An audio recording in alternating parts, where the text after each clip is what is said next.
A few months ago, my friend Liam very graciously gifted me this beautiful single-speed bike. And if you've watched the video where I went down to South London to pick it up from him, you'll know that there were quite a few issues with the bike that stopped me riding it the 40-odd miles home. The three main problems that I had were that the brake levers seemed to be too close to the drops, and so they wouldn't fully engage without hitting the side of the drops. When I tried to resolve that issue by undoing the brake lever here and moving it up further to the middle of the handlebar, I may have over-tightened the screw ever so slightly and I broke the hinge on the back of the lever. That left me with only one potential working brake, but then the rear brake, I found that the caliper on the back was slightly loose. That wasn't engaging properly either. So that was two brakes that weren't working, and I couldn't even use pedal braking because the hub was on the flip-flop side, meaning that I could freewheel and I could coast. Therefore, it didn't really have any brakes. That was problem 1 and 2. The third problem was the wheel nuts that hold the wheels on seemed to be covered in like a plastic housing. Now, I didn't know if they were stuck on there, if they were supposed to be on there, but I couldn't get a tool on there. I couldn't get any sort of grip with my hands on there to take the tyre off, which was an issue because the front tyre had a mega puncture and I wasn't able to take it off to fix it. I did eventually manage to get the front wheel off when I was in the city. Once I'd got a train back from South London to the city, I managed to undo the wheel nuts with my fingers. I found an Evans store where I was able to find some new inner tubes with an 80mm valve stem on the inner tube because these are 50mm deep rims, and I managed to get the wheel fixed and just about safely rode it to Liverpool Street, where I got on the train again and brought it home. So those are three things that needed sorting with it straight away just to even get it home. However, now I've got it back and I've had a proper look at it, there are a number of other issues that need sorting. Chief amongst them is that it's just a little bit rusty. That's not really surprising. Liam did say that he'd ridden it twice and then largely forgotten about it, left it in his garden, undercover, thankfully, so it wasn't too badly affected by the weather, but of course it was outside, so it was still subject to some moisture. So the chain is completely rusted, the rear hub is completely rusted, all of the nuts and the bolts and various bits and pieces on the bike have rust on them. So the first thing I'm going to do to this bike, rather than bodge a fix and just try and move the brake levers in, I've got some new brake levers, but rather than just putting those on and just trying to fiddle around and tinker around the edges with it, I want to give it some proper maintenance. So I'm going to strip the bike down completely, I'm going to take the chain off, I'm going to drop the fork out, I'm going to take the handlebars off, I'm going to take all the bolts out, I'm going to leave those sitting in some evaporust overnight to try and get rid of the worst of the rust. The chain is going to have to go, but I've already bought something for that, which is a little bit out there, but I'll come to that when it gets to the time. I've bought a new rear hub for it as well because again that is very rusty, and the wheel nuts will have to be de-rusted as well. Generally the bike just needs a good bit of maintenance, but honestly that's pretty much all it needs. There's nothing insurmountable on this bike that will stop it becoming a beautiful fixed speed road bike again once I've had a good look at it. So let's get on with stripping the bike down.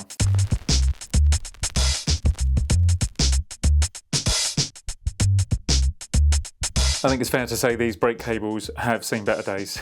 One top tip I would give you is if you're taking a set of brakes apart and you've never done it before, or in fact you're taking any part of the bike apart and you've not done it before, it's always best to take photos of the orientation of washers and nuts and the spacers and where they exactly go, just so if it all falls apart in your hands as you're washing it, you know exactly how it all goes back together again.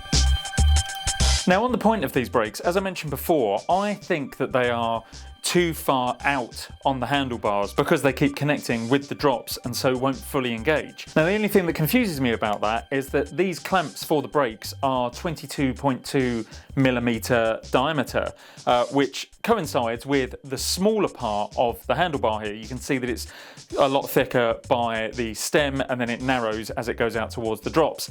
So as I say, this will only fit at this extreme point of the handlebar. I think personally that the brakes should go up here much closer to the inside of the handlebar near the stem, which will stop it fouling against the drops. But again, these are only 22.2mm and will only fit on this smaller part of the handlebar.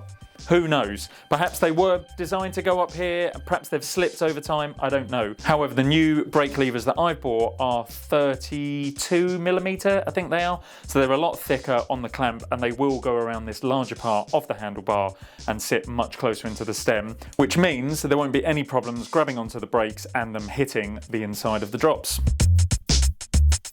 Right, so now I'm actually going to try and get these plastic lugs off the wheel nuts. This one has come off quite easily, and I can now see that it is just a push fit. And I imagine what has happened is that where the rust has developed on the wheel nut underneath the plastic moulding, it has just somehow fused the plastic onto the wheel nut. I'm hoping I should be able to get a small flat blade screwdriver in between the flange of the nut and the plastic itself and just wiggle it out to get all 4 of the wheel nut covers off. I would like to put these back on because it is quite a nice finishing piece rather than just having the bare wheel nut on the wheel. It does look quite nice, and I will keep this maintained from now, so hopefully they won't get as rusty.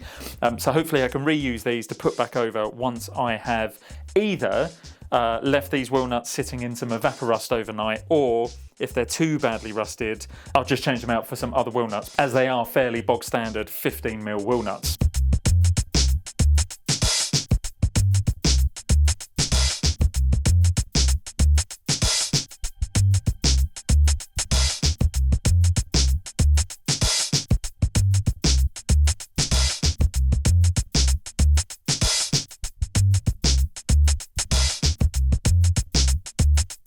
Okay, so I'm in 2 minds now about whether to take the bottom bracket out or not.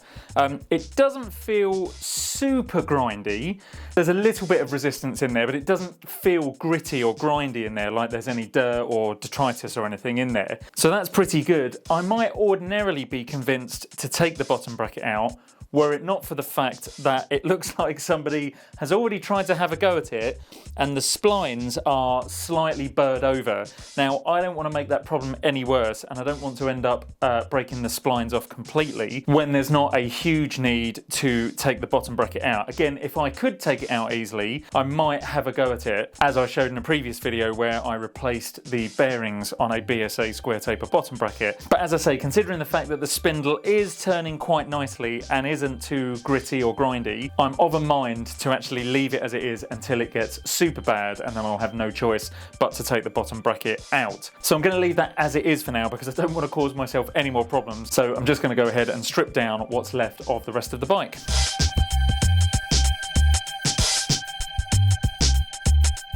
These faceplate screws that hold the handlebar in place are super rusty, so I'm going to throw those again in some evaporust overnight just to see if I can reuse them.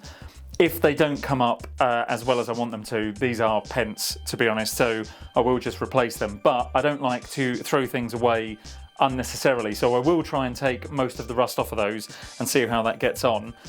Talking of doing things unnecessarily, the bar tape looks fairly intact, to be honest, and given that rewrapping bars is one of my least favourite jobs, again, I'm inclined just to leave it for now until it really wears out and I need to do it again.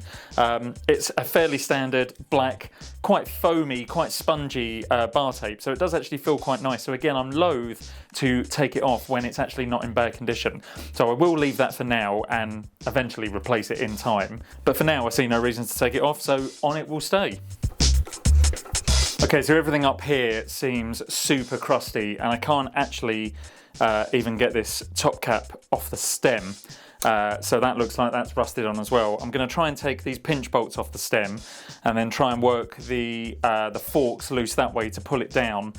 I don't know yet whether there is a star nut or an expansion plug in here. I rather suspect it's going to be a star nut. And I've learnt my lesson from my last video when I converted my gravel bike and I unnecessarily drilled out the star nut that was in the steerer tube.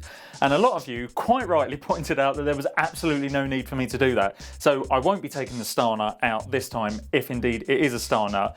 But at the moment, I need to just try and work this whole headset and steerer tube loose because, as I say, this top cap's not coming off, and so I can't get into anything underneath at the moment. Aha, there we go. So as I try and take the front wheel off and apply a bit of pressure, a bit of persuasion at the front, the top cap has released itself and the fork steerer has dropped down slightly inside the head tube. So I should now be able to take the stem off. Oh wow, that is super rusty inside there, but hopefully it looks like it might just be surface rust, so I should just be able to give that a quick sand and most of that should come off. But the stem is off, the top cap is off. See if I can get these spacers off here. There is quite a lot of rust just around the top of the headset bearing here, so that is probably what's stopping the fork falling out at the moment. It's that galvanic corrosion that's actually holding it all in place. So I'm going to try and take the cover for the bearings and the wedge that holds everything in place out now, and then hopefully I'll be able to drop the fork straight out. Oh, and no surprise, it is actually a star nut inside here, so have no fear, I will not be drilling the star nut out this time. I'll leave it in, as I know there is absolutely no need to take it out. You do not have to scream at your screen and tell me in the comments how wrong I am. Okay, that's the wedge out, and then hopefully now the fork should happily drop straight out. And there it is. And I'm happy to see that the bearings here are caged bearings. They're not fully sealed bearings, but they are caged. I was worried they were going to be loose bearings up in the top of the head tube here, but as I say, they're caged bearings, so that's very good. So I'll take those bearings out, put them to one side for a good clean, drop the rear wheel out, and then I think we're done for the night. Okay, so that is one stripped down frame. All I need to do now is take the bits inside, give them a good clean up, and leave the rusty bits soaking in some evaporust for the night. Actually, there is one last job we need to do, which is to remove this extremely rusty rear cog. I will do that in another video actually, because that is a little bit beyond the basic maintenance that we're doing to the bike here. So as I say, I will save that for a separate video, because if I'm quite honest, it's quite late in the evening now that I'm recording this, so I'll probably get this done tomorrow now. I'll get everything else cleaned up inside, sat in some evaporust, and then tomorrow morning I can come back in and we can set about rebuilding the bike and getting it out on its first proper, safe ride. I'll see you in the morning, guys. Okay, it is a new day, we are back, and what have I done? Well, I have soaked the rusted parts in some evaporust overnight, and let me say, I am always constantly amazed by just how well this stuff works. It may not be perfect, and there are still some pitting marks on some of the bits, but considering just how rusty, especially the pinch bolts on the stem faceplate were when I took them off last night, I think they have come up unbelievably well. So yeah, so they have all been soaked in evaporust overnight. I have completely washed the frame down and gone over it with a coat of GT85, and it now looks absolutely beautiful. There are a few little marks and bumps on it, but although it's only been ridden twice, so I've been told, it has been stored outside for a while, so you have to expect a few bumps and scratches, but that's not a problem. It doesn't detract from the overall beauty of the bike, so that's done as well. I've also gone ahead and changed the rear sprocket as well.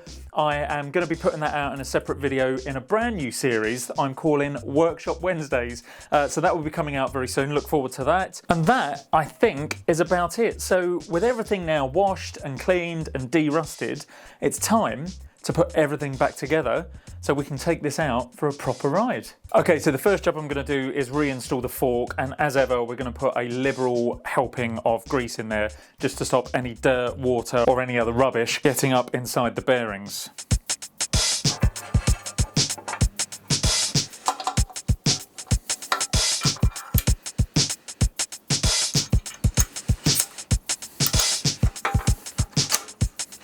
So just putting the top cap on there and doing the preload bolt up, and with the star-fangled nut you want to make sure that you don't graunch it too far down, because if you do, like that, you'll notice that there's quite a bit of grinding in those bearings. So you don't want to tighten that preload screw too much, so just back it off half a screw maybe, but just make sure that there's no excessive play backwards and forwards in the steerer tube as it goes through the head tube. That feels pretty good. And I'm going to leave the pinch bolts for now. These are loose, and I'm going to leave them loose for now until I get the wheel on and I can fully align the stem with the wheel, because at this point I can't really see exactly where the stem needs to go, so I'll leave that for now until I put the wheels back on. So when putting the stem head plate on, I've said this before in previous videos, but it bears repeating again, that you want to make sure that all of these bolts are equally tight, so you want to do them up in sequence. That will then stop any undue pressure on any corner and make sure that the handlebars are in there square and tight. If you just put the screws in gently first of all, then you can just have a little play around with the handlebars, get them to the point that you need them. I'm quite lucky on this because I can see some marks where the stem was fitted before, where it was tightened up. So that helps me to realign it this time. And you want to make sure that you have about as much gap at the top of the stem plate as you do at the bottom, so you can see as much of the screws in between. And again, that will just make sure that there is equal pressure on both sides of the stem plate. Okay, so when you get the screws just to the point that they're starting to bite, you can stop with the screwdriver and go ahead and get your trusty torque wrench if you have one. And I would always recommend using one of these, especially for small parts like this, because it is very easy to over torque them. Now it says here on the top of the stem that this should be tightened to 5 to 6 Newton meters. So I'm just going to set that now, and then we go round effectively one after the other, doing half a turn on each screw and then moving on to the next one. That way we know they're all done up equally. At some point we should get a click from the torque wrench to tell us that they're all done up to the proper spec.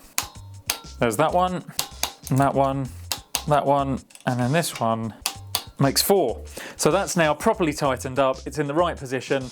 There's about as much gap below and above on the stem faceplate. So that is now perfectly tight, perfectly square, and you've got no worries that there's going to be any pressure pushing on one side or the other. Okay, so next up we'll put the chainring back on, and I did actually completely take this apart because the screws that attach the chainring to the crank were quite rusty as well, and I missed that last night. So I left them soaking for about an hour this morning, and they are now perfectly gleaming and chromy again. So I'm going to put the crank back together, and then I'm going to set about putting it back on the BB. And then with that done, again, a nice helping of grease onto the axle of the BB, just to make sure that the crank doesn't stick to it and that you can get it off easily the next time you need to. It just helps to stop that galvanic corrosion when two pieces of metal are sat together for too long.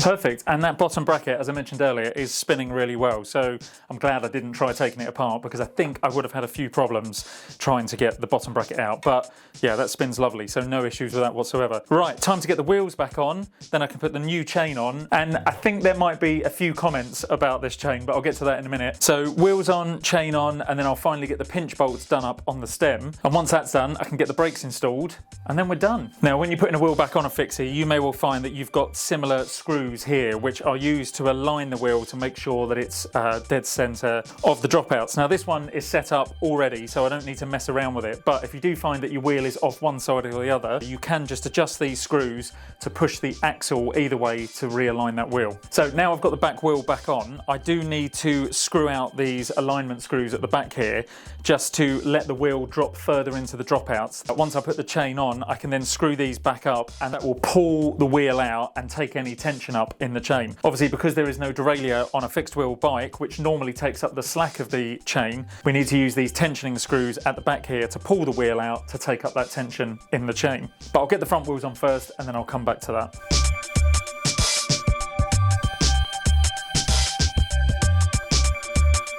Okay, front wheel's on, and that is spinning nicely now. The only thing left to do now is to do up these pinch bolts on the stem so the handlebars are properly aligned. That looks about good there. Okay, handlebars are nice and tight, but as I spin the handlebars there, I can feel a little bit of play in that headset now. So I'm just going to tighten down that preload screw at the top just to compress everything a little bit more, just to get rid of that slight amount of play. I can just hear a slight rattle there. But to do that, I will need to release the pinch bolts first, because they will be holding the steerer in place tightly, and they won't allow everything to be pulled together if they are done up tight. So we'll just take those off a couple of notches, and then we'll screw down that preload another little bit.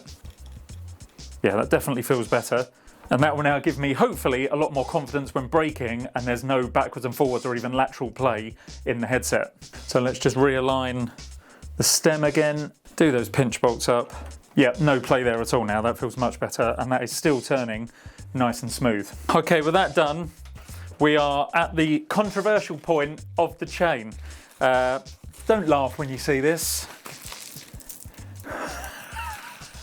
Now, I wanted something that was really going to set this bike apart, and given that it has this beautiful black and yellow theme, I thought, well, why not go for a bright yellow chain? Now, I bought this from AliExpress.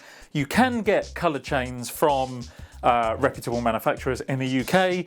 I bought this from AliExpress, hoping that it would be some kind of anodised chain. Unfortunately, a closer look at it shows it to be a KMC Z series chain. Now, nothing against KMC, although I'm not a huge fan of them because I've had a number of them split over the years, but largely they're okay. But this one just appears to have had a rattle can thrown over it, and I'll give you a close-up of it now so you can see the massive amount of overspray on the rollers. I mean, this chain only cost a tenner, so you can't really expect too much. I'm not even sure whether it is oiled inside, so once I get it on, I'm definitely going to give it a good oiling just to make sure that it all moves freely and doesn't seize up on me on the first ride. So yeah, it's a bit of a controversial one, but ultimately if I get a couple of rides out of it and then it falls apart, I'll have learnt my lesson and I will go back to a standard silver or black chain. But to get it on, I'm just going to size it now, and simply I'm going to do that by laying it down next to the old chain and then cutting it at exactly the right length, although I will need to cut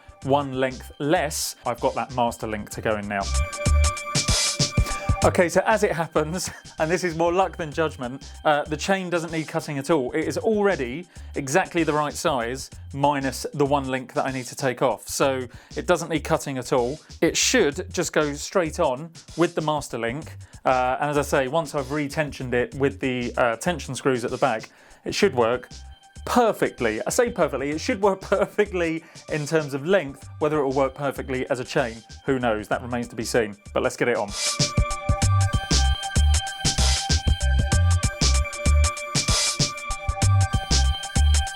Okay, so the chain's on, and as you can see, as I've loosened these tension screws at the back, there is quite a bit of slack on that chain. So I'll now go about doing these up a bit at a time, just to make sure that I don't misalign that wheel. So I'll turn each side about a quarter or a half a turn at a time. Okay, that looks pretty good. That looks pretty much in the center. Actually, it looks a tiny bit over to the right. So I'm just going to tighten the left side a little bit just to pull it back over. Okay, that seems pretty tensioned now. You don't want the chain too tight because you're going to cause resistance, and that's going to then make it more difficult to pedal. So you want a little bit of slack in it, but not enough so that it could obviously fall off either the chainring or the sprocket at the back. But now that has got a nice tension to it, I can go ahead and do the wheel nuts up at the back. And then I can go ahead and put on the crazy little seized plastic wheel nut covers, just to give it a little bit of a finishing touch. And finally, we come to the brakes. Now again, these have been fully cleaned up and all the parts de-rusted.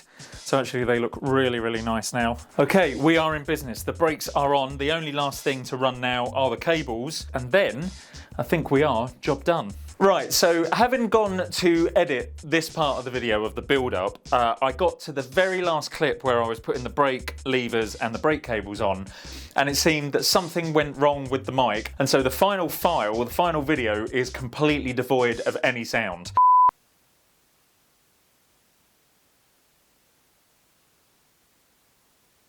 So, just very quickly, I will explain what I did on that final video. Effectively, I put the brake levers on, and as I mentioned previously in the video, I put them closer to the stem, to the centre of the handlebar, so they no longer foul on the side of the drops. I also put a little bit of GT85 PTFE spray on the cables before I fed them through the cable housings. I always like to do that. I know some people swear by putting a little bit of lube or something on them, but I really like to put PTFE spray on them just to give them a little bit of a frictionless coating so they slide through the cable housings a little easier. It's not going to be too much of an issue for this bike because it's only a tiny little bit of cable housing going through to the front brake, and then the rear brake, the cable is actually naked for the most part of the top tube here before then another small piece of cable housing to the rear brake. Oh, and the other thing to mention about the brakes is that I think I mentioned in the previous video when I went to go and pick this up that the brakes were set up for European style braking. So the front brake was on the left hand side here. I've now set it up for UK style braking, so I've moved the front brake to the right hand side. I'm not entirely sure why that is. I don't know why we over here use the right brake as the front brake, but in Europe they use the left, and I think in the United States they use the left as well. If you know why, leave it in the comments below because I'd actually be quite interested. I've googled it before and I couldn't really come up with any coherent answer, so if you you are an old school bike tech and you know exactly why we use the right brake over here and left brake in America and the EU for the front brake, please let me know in the comments because I genuinely want to know. There's one very important thing I've just remembered because I know a lot of you will be asking the question, how much does it weigh? So I have my trusty scales here. So let's give it a quick measure to see how it weighs. Okay, front wheel off the floor, 11.96 kilos. So nearly 12 kilos of fixed speed beauty. I actually weighed the wheels separately earlier because I had a feeling that they were going to be quite weighty as they are 50mm aero deep rims. The front wheel came in at 2.6 kilos and the rear wheel came in at 2.8 kilos thereabouts, and the frame itself is just under 6.5 kilos. So yeah, all totaling up to just under 12 kilos. So that is quite weighty, and it's about the same weight as my gravel bike that's just behind the camera, which I am constantly moaning about. However, it'll be quite interesting to see just how this performs on the road. So finally, let's get it out for a ride. Right, here we go then. I've not ridden flat pedals in a very long time, so this feels very sketch.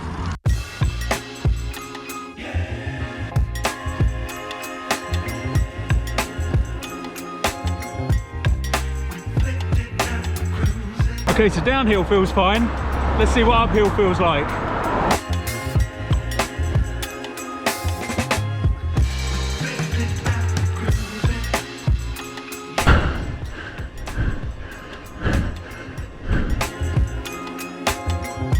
Well, that took a little more effort, and it's still taking effort to be fair, because it's only a minor incline that I'm on at the moment, but it still feels like pretty hard work.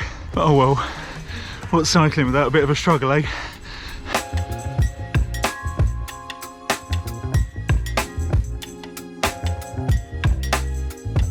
Right, well now I've got my breath back a little bit more. I suspect it's going to be a lot easier when I put my clipless pedals and shoes on, because coming up any sort of incline is yeah, pretty difficult, and I'm finding that I'm out of the saddle standing on the pedals straight away, and it feels, as I said earlier, a little bit sketch to be wearing trainers and flat pedals because I've not done that for a long time, and it feels like my foot is going to slip off the pedal any moment, so it does feel a little bit unsafe. So yeah, with clipless pedals on, I reckon I'll be good to go, and I might actually swap out the front chainring for something a tiny bit smaller. I think I've got a 46 tooth on the front at the moment with a 16 on the back, and my buddy Chris runs a 42 to 16, which he swears is the sweet spot. So yeah, I might take it down from a 46 to a 42, but otherwise I'm pretty chuffed with how this has turned out. It's an absolutely beautiful looking machine, and to top it all, I got it for free. The brakes cost me £10, the chain, as I said earlier, only cost me £10, and aside from a couple of brake cables, which are pence each, yeah, completely free bike. Who can argue with that? Right, I'm going to head back down the hill and enjoy this ride back home now. So thank you very much for watching. I hope you enjoyed this one. Look out for Workshop Wednesday coming very, very soon. And if you've got any maintenance jobs that you'd like a video on that you don't quite know how to do yourself and you'd like a little bit of instruction, let me know and I'll get a video up as soon as I can. All right guys, well thank you very much for watching as ever. I'll see you in the next one. Take care.